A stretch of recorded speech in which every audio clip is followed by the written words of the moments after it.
Atlanta, in the heart of summer, beneath the bright lights and the banners of baseball's annual celebration, reality found a way in. This was supposed to be about the game. About fastballs and home runs. About honoring the best in the sport. But as so often happens in America, politics does not wait quietly outside the gates. It steps in. It speaks. It shows up in press conferences and press boxes, in questions no one wants to ask but everyone needs to hear. On Tuesday, at the MLB All-Star festivities, the collision between sports and society was impossible to ignore.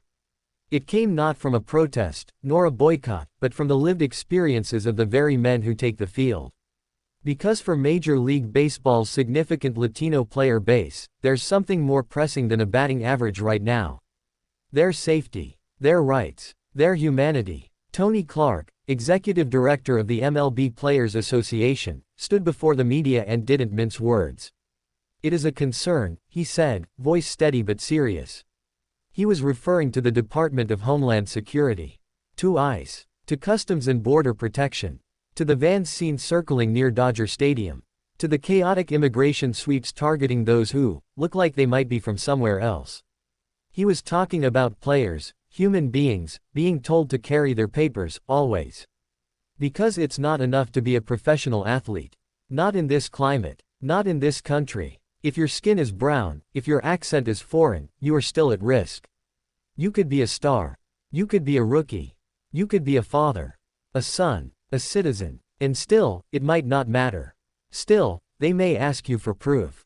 And if you don't have it, the consequences are swift and terrifying. Tony Clark has heard the stories. He's seen the worry in players' eyes. He's heard from families. He knows this is not hypothetical.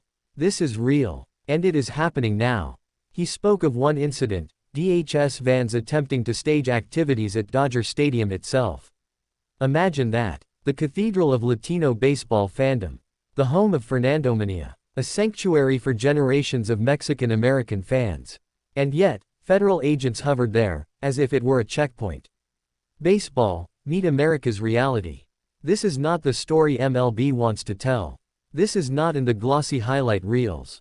This isn't part of the ceremonial first pitch. But it is the truth. And Commissioner Rob Manfred, he had to face it too. Because even as MLB likes to present itself as a pleasant distraction, a summer soundtrack, there are moments when the mask slips. When distraction no longer suffices. When the real world shows up on the diamond. And that moment is here. This isn't about political leanings. It's about the undeniable fact that many of MLB's stars are being told to prepare themselves not just for sliders and curveballs, but for encounters with law enforcement. To be ready for racial profiling. To be ready for documentation checks. To be ready for humiliation in their own stadium parking lots. And that's not America's pastime. That's America's problem. The truth is, nearly 30% of Major League Baseball players are Latino. The league is richer, more beautiful, and more electrifying because of their presence.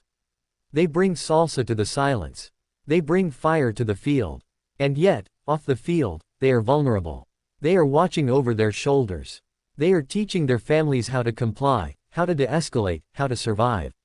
What does that say about where we are? What does that say about what kind of game we're playing? Because baseball has always prided itself on being more than a sport. It's been called a mirror of American life. But if it is a mirror, then what it reflects right now is chilling. It reflects a nation where even the brightest talents cannot escape suspicion. Where even the most celebrated athletes must fear bureaucracy. Where freedom is conditional. Where skin color still determines suspicion. Tony Clark didn't call for boycotts. He didn't make demands. But he didn't stay silent.